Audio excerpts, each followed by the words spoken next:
Sudirman untuk maju. Yang saya hormati dan saya banggakan Presiden mahasiswa Universitas Islam Negeri Sunan Kalijaga dan para menteri yang hadir pada forum ini.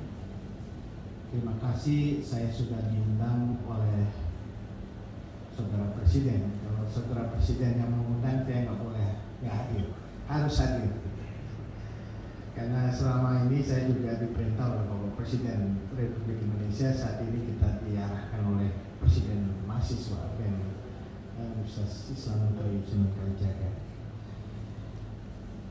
Para narasumber yang hadir pada kesempatan hari ini yang hebat-hebat,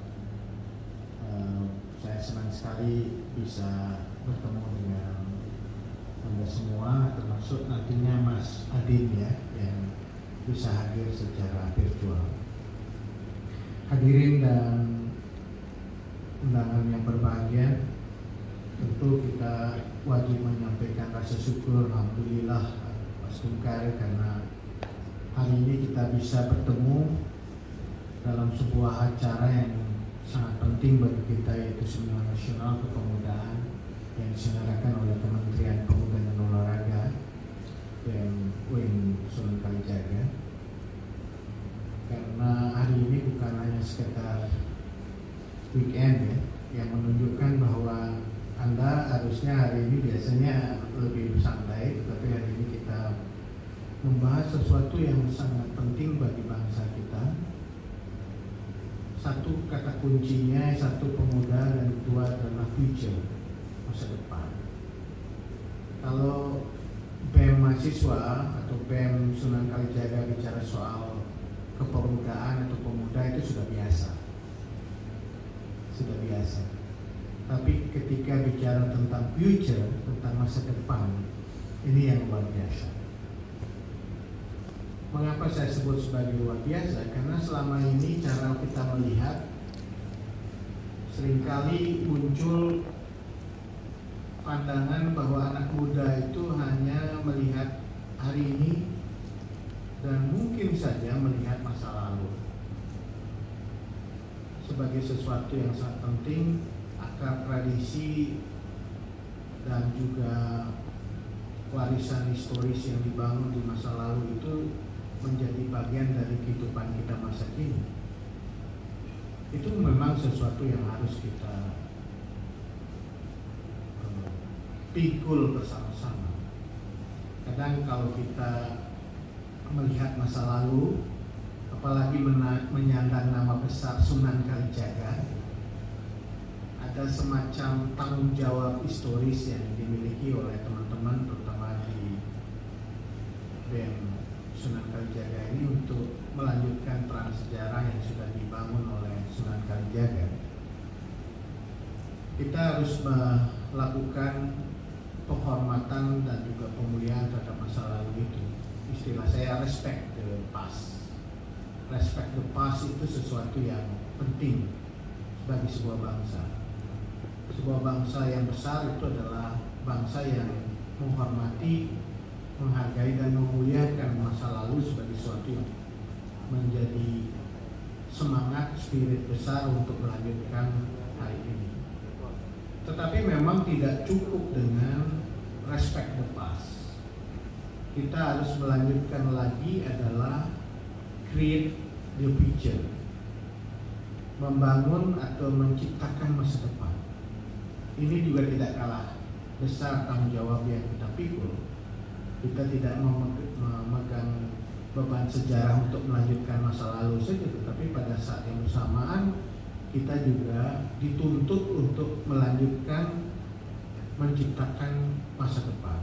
Maka tepat sekali tema seminar hari ini, kita bicara tentang dua hal yang penting, bicara tentang kepemudaan dan bicara masa depan. Hadirin yang saya hormati, kalau kita melihat kepemudaan secara statistik, itu pasti kan kita mendapatkan gambaran yang sangat luar biasa, melihat pemuda ini bukan sebagai sesuatu yang kecil, tetapi sebuah kekuatan bangsa. Kalau saudara sekalian melihat statistik, ya, kalau ada tayangannya ya, statistik sensus tahun 2020 itu sangat jelas menggambarkan kekuatan pemuda. Ini bisa ditayangkan nggak ya slide saya? Jadi ada satu hal yang harus kita lihat, bahwa kepemudaan ini menjadi sesuatu yang kita sebut sebagai kekuatan bangsa. Kekuatan bangsa karena secara kuantitas, secara jumlah, kepemudaan ini menjadi ciri demografi Indonesia saat ini. Kalau kita lihat statistiknya, kalau ada, bisa ditayangkan, yang kita sebut generasi Z sekarang ini yang lahir tahun 1997 sampai 2012 itu jumlahnya 27,94%. Bahkan post Gen Z ini adalah yang lahir 2013 dan seterusnya. Saya nggak tahu Anda lahir 2000 berapa ini, sebagian besar ya. Kalau Anda lahir 2013, maka Anda disebut dengan post Gen Z. Itu jumlahnya 10,88% dari populasi penduduk Indonesia. Kalau Anda lahir setelah tahun 97, itu jumlahnya 27,94%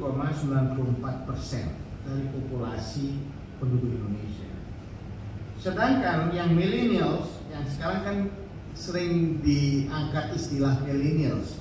Millennials itu lahir setelah tahun 1981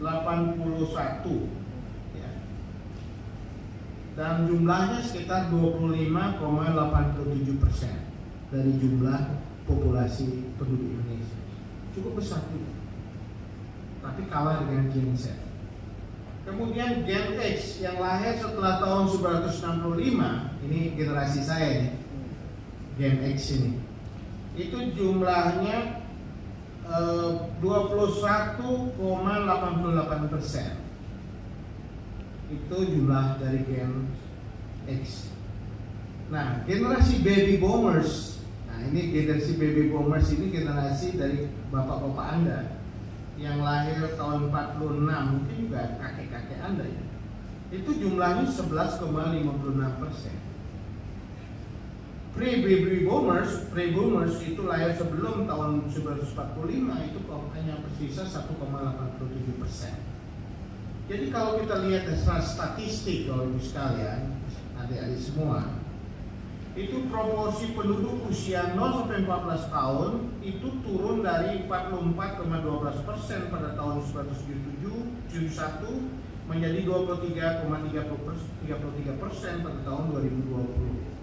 Jadi jumlah anak-anak yang sekarang umurnya 0 sampai 14 tahun itu jumlahnya semakin menurun. Ini mungkin akibat program KB ya, keluarga berencana. Jadi jumlah anak-anak yang usianya sekarang 0 sampai 14 tahun itu jumlahnya menurun menjadi 23%. Tapi yang menarik adalah dalam periode yang sama tahun 2020, usia kerja 15 sampai 84 tahun meningkat dari 53,39% menjadi 70,72%. Ini menarik ya. Jadi jumlah orang yang usia kerja itu semakin hari semakin besar, bahkan sampai angka 70,72%.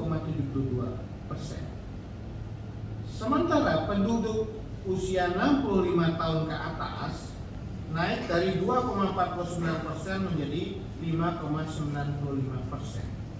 Jadi tren ini harus kita baca bahwa hari ini tahun 2022 dan kemudian ke depan itu kita akan didominasi oleh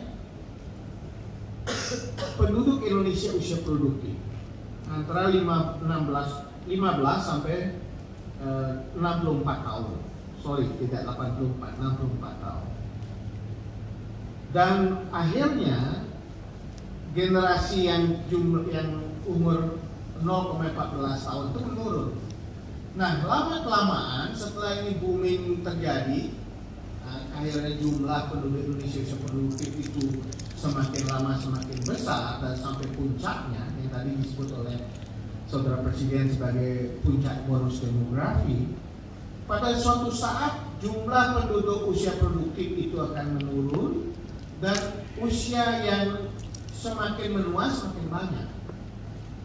Suatu saat kita akan menjadi negara yang seperti negara-negara Eropa, jumlah usia produktifnya semakin menurun, usia penduduk yang tua itu semakin banyak. Itu akan terjadi suatu saat. Jepang sudah mengalami, Eropa sudah mengalami, sehingga mereka menjadi kesulitan untuk mendapatkan angkatan kerja usia produktif karena penduduk usia tuanya semakin banyak. Yang banyak nanti apa? Fasilitas panti jompo, ya, perawat untuk orang-orang tua. Itu sekarang pekerja kita banyak ke Eropa karena mereka sekarang banyak merawat orang-orang tua di Eropa dan di Jepang. Home care gitu kan, mereka merawat orang tua. Itu menunjukkan bahwa secara demografi kita sebagai bangsa akan menghadapi ledakan bonus demografi yang tadi diingatkan oleh saudara ketua tadi, saudara Presiden mahasiswa. Bahkan antara 2020 sampai 2036, saudara sekalian, kita akan mempunyai 205 juta orang di usia 15 sampai 64 tahun. Ini bisa menjadi, tadi disebutkan, ini menjadi berkah, tapi juga bisa menjadi bencana demografi. Berkah demografi kalau ini menjadi kekuatan yang tadi bagaimana usia produktif ini betul-betul menjadi kekuatan produktif bangsa, bisa menjadi bagian dari upaya untuk membangun kesejahteraan bersama dan mempunyai kreativitas, daya saing cukup tinggi, sehingga dia menjadi kekuatan yang luar biasa. Karena memang the superpower ke depan, negara-negara superpower itu tidak hanya dilihat dari sisi teknologinya saja, itu iya, tetapi kemampuan dia untuk menciptakan kualitas manusia yang makin produktif. Dan negara-negara superpower ke depan adalah negara-negara yang jumlah penduduknya juga besar. Emerging superpower, misalnya China. China itu luar biasa jumlah penduduknya. Dia akan menjadi kekuatan karena satu sisi menjadi pasar dari produk-produk yang ada, ya, jadi create the market karena jumlah penduduk itu kan setiap hari harus mengkonsumsi sesuatu, dan itu create the market. Tetapi dia menjadi kekuatan juga karena dia mempunyai jumlah tenaga kerja yang besar untuk memproduksi sesuatu, sehingga produk domestik brutonya semakin hari semakin besar. Begitu juga India. India juga jumlah penduduknya besar, dan itu menjadi kekuatan emerging dari superpower. Dan kita Indonesia. Jadi saudara sekalian, kita harus melihat demografi ini sebagai kekuatan. Kalau kita mampu menyiapkan bagaimana proses transformasi supaya sumber daya manusia itu secara statistik itu sangat besar, itu menjadi kekuatan secara kualitatif, menjadi kekuatan produktif. Nah, menjadi masalah kalau tadi disebutkan kalau 205 juta itu justru menjadi bencana demografi. Bencana demografi karena melahirkan apa? Melahirkan pengangguran yang besar, yang tidak unskilled, orang yang tidak punya keterampilan, tidak produktif. Akhirnya dia akan menjadi target pasar saja dari negara-negara maju. Dia tidak menjadi produsen, menjadi industrialis yang kemudian berperan dalam proses kompetisi antar bangsa. Itulah sebabnya mengapa bonus demografi ini sebuah tantangan dan juga peluang bagi kita semua. Hal yang kedua yang menarik, yang penting kita harus lihat dalam seminar ini adalah disrupsi teknologi. Kita berhadapan dengan transformasi yang luar biasa melalui revolusi industri. Kalau revolusi industri pertama, kedua, dan ketiga itu skala dan juga intensitas dari dampaknya itu tidak sekuat dari revolusi industri 4.0 yang sekarang terjadi. Kalau revolusi industri pertama, kedua, dan tiga, kecepatan perubahannya itu tidak secepat yang terjadi pada revolusi industri 4.0. Dan dampaknya itu masif dan destruktif. Jadi mencungkir balik. Ada yang menyebutkan ini seperti juggernaut, ya, seperti truk yang blong remnya dan meluncur di turunan. Tidak bisa dikontrol kecepatan dari perubahan yang terjadi.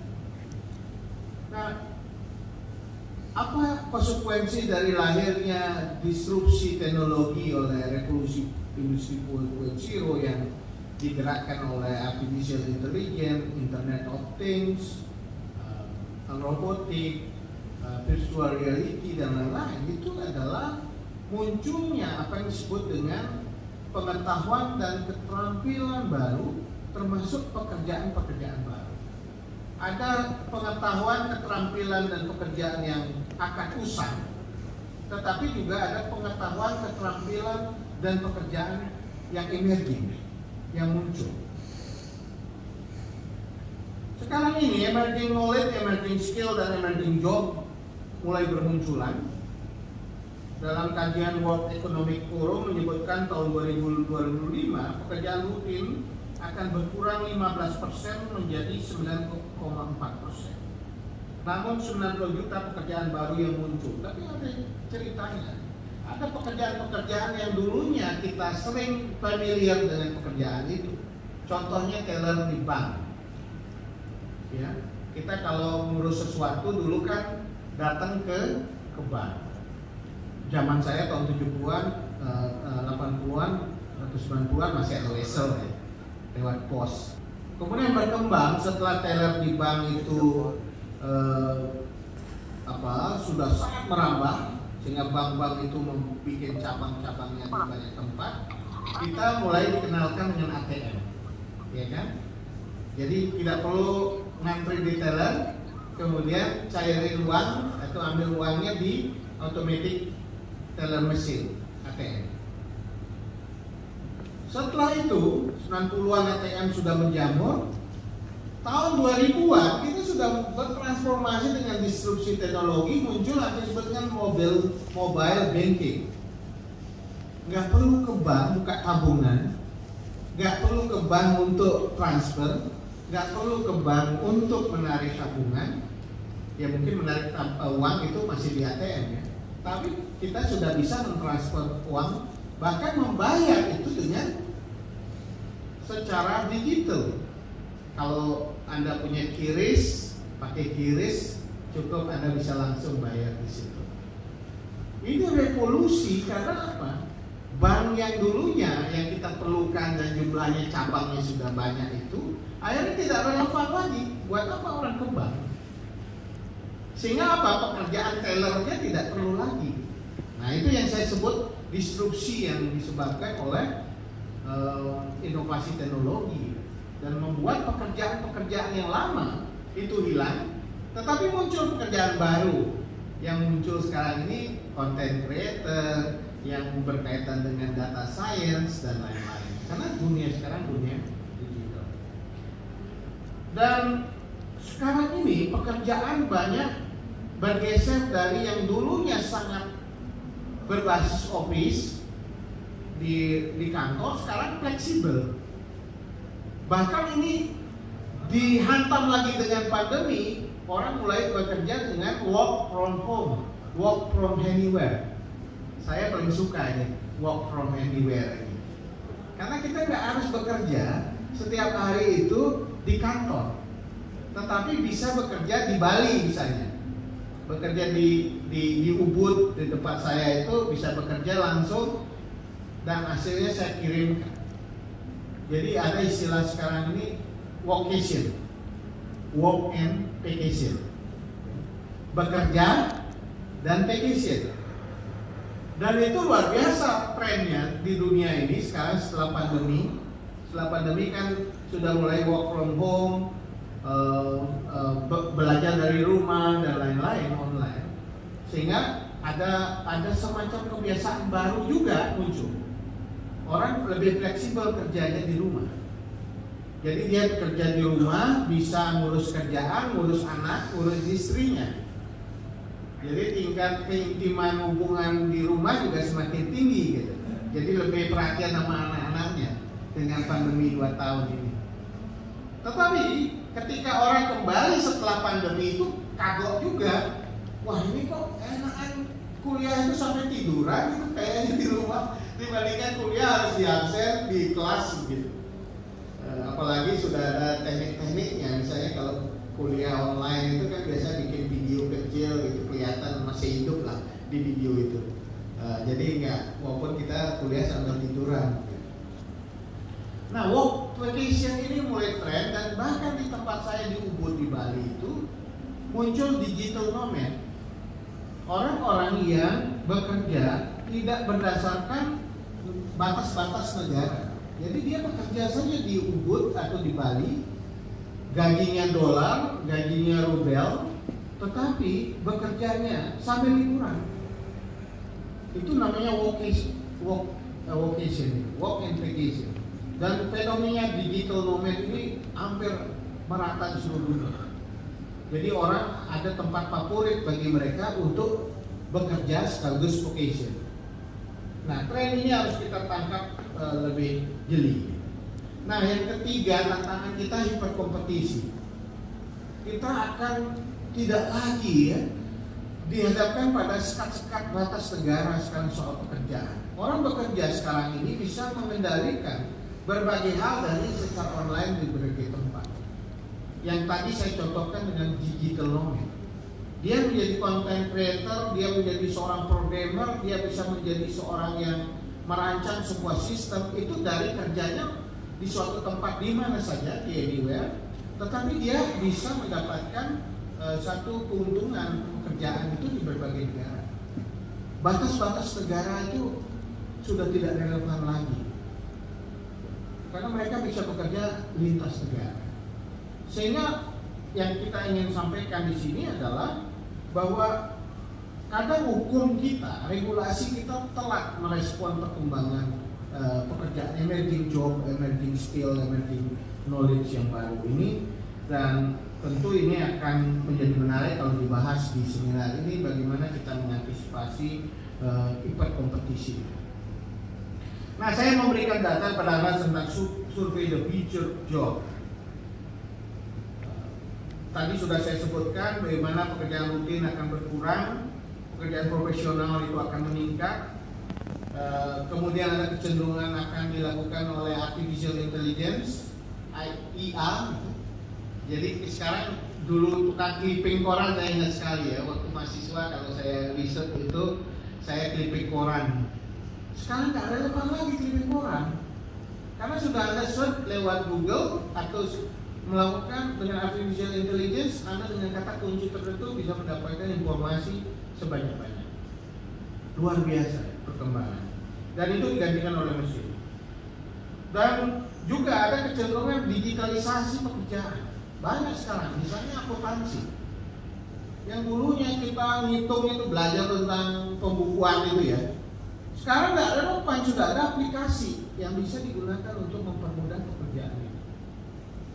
Nah, tapi juga ada jenis-jenis pekerjaan yang memang masih bertahan, dan kemudian diantaranya pekerjaan itu membentukkan upscaling atau reskilling lagi. Jadi ini kita lihat dari tren perusahaan dunia itu yang sekarang ini menjadi dominan adalah inskripsi, keamanan cyber, cloud computing, DLT, blockchain, robot humanoid, terusnya fenomena tentang pandemi dan lain-lain. Itu orang bicara tentang bioteknologi sebagai sesuatu yang sangat penting karena ketahanan tangguhan manusia juga akan dilihat.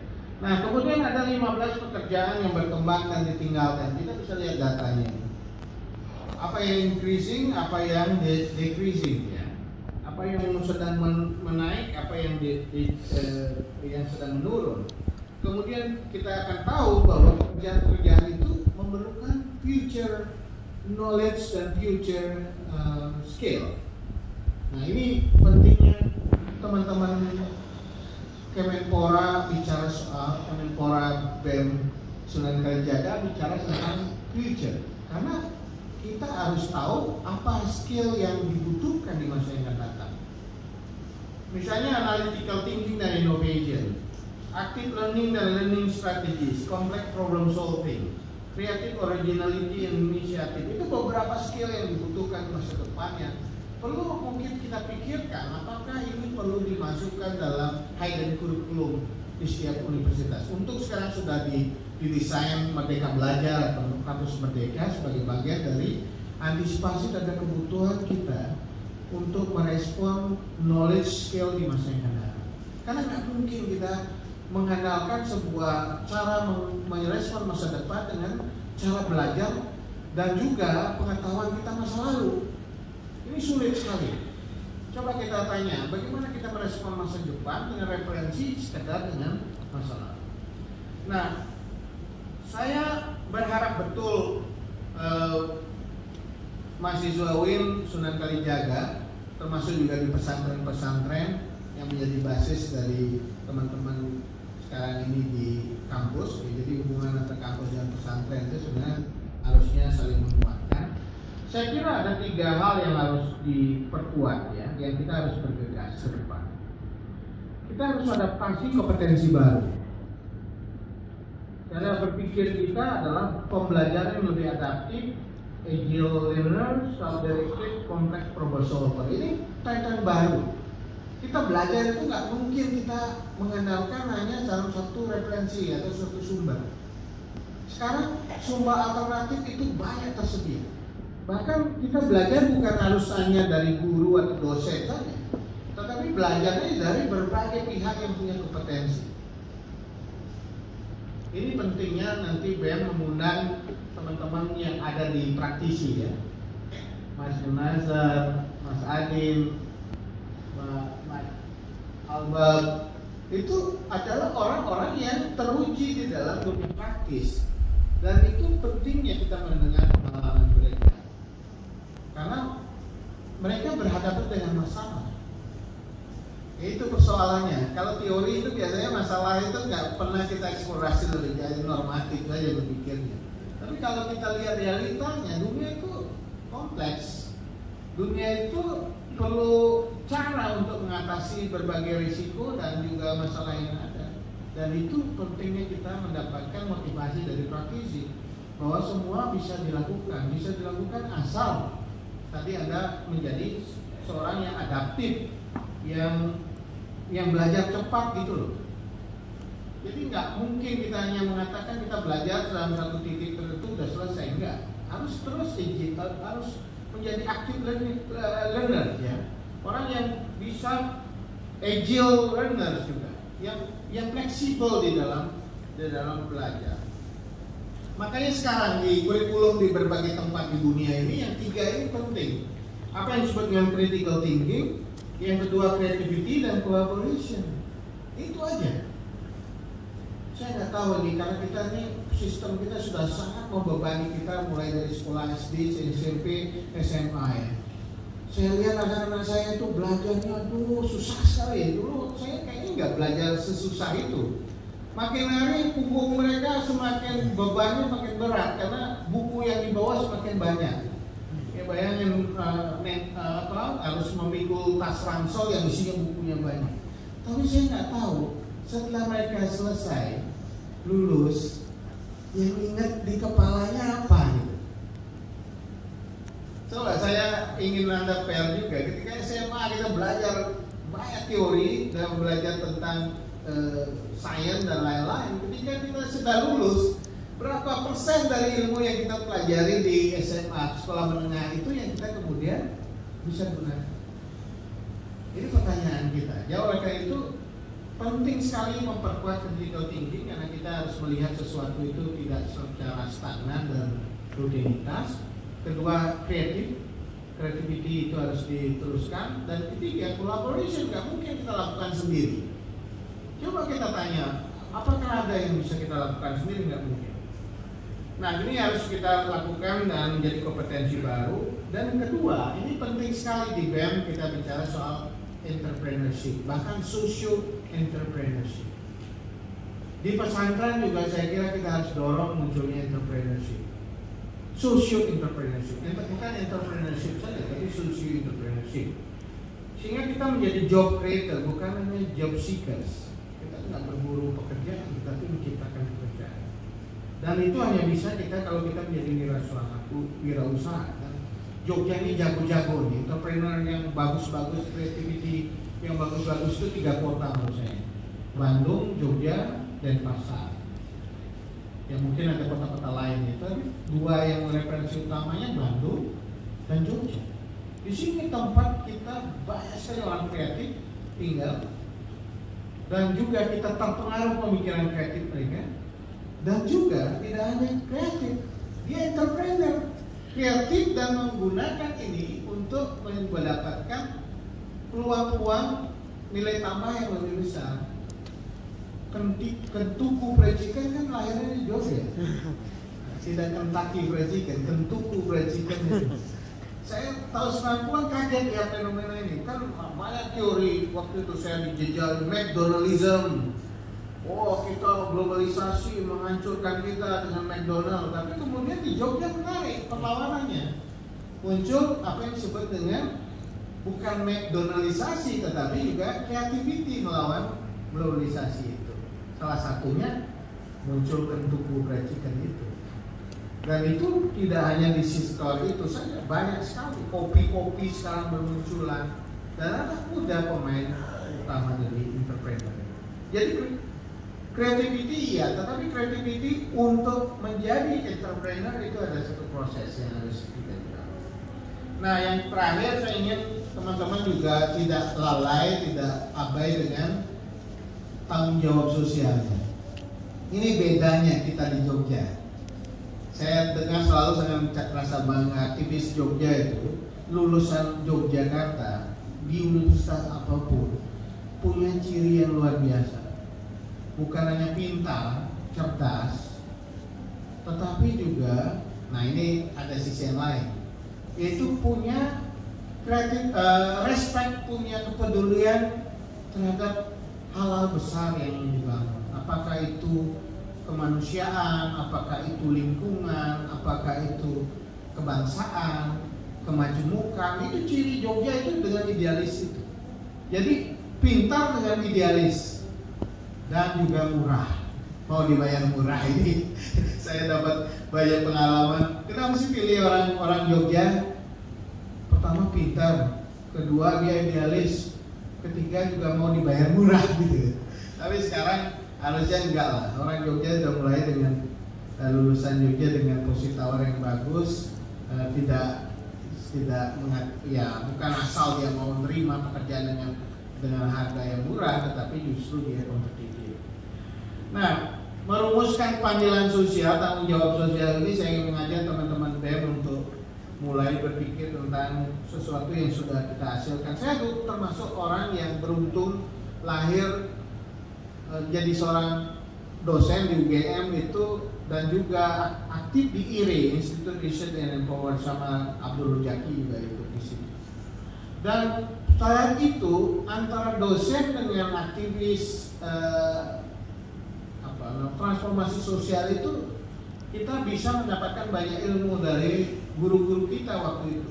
Mansur Fakih itu luar biasa, Roberto Pasang, itu orang-orang yang berpikir tentang tanggung jawab sosial itu luar biasa banyak. Mereka dulu pikir namanya Institute for Transformation, itu luar biasa. Apa yang mereka ajarkan adalah bahwa sebuah perubahan itu harus dilakukan secara sistematik dan kolaboratif.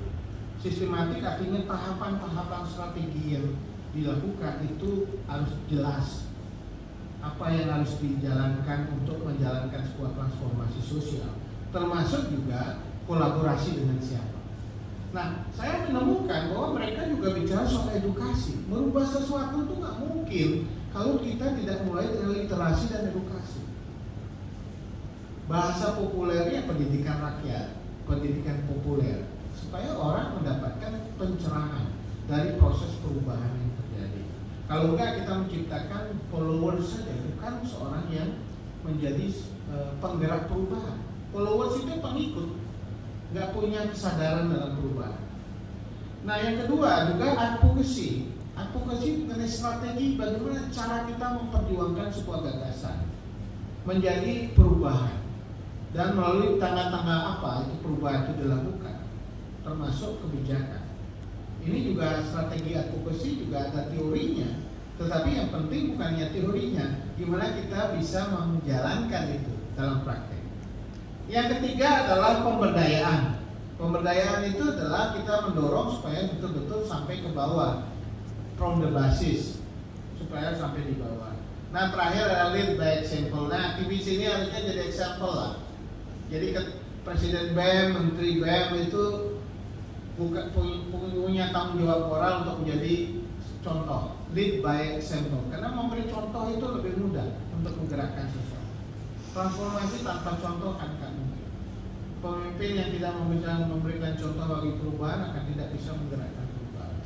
Saya kira itu yang ingin saya sampaikan pada teman-teman, dan saya yakin ini akan dieksplorasi lebih tajam lagi oleh teman-teman narasumber. Intinya adalah saya sangat senang sekali Win walaupun sebagian besar berasal dari mungkin dulu juga di pesantren, banyak ngaji dengan para kiai, para ustadz, tetapi juga memikirkan future. Karena tadi esensinya respect the past, create the future. Saya kira itu ingin saya sampaikan. Saya tutup dengan wassalamualaikum warahmatullahi wabarakatuh. Om Santi Santi Santi Om. Dengan ini saya buka Seminar Nasional Kepemudaan We Are Youth, We Are Future pada hari ini dengan ketokan 3 kali.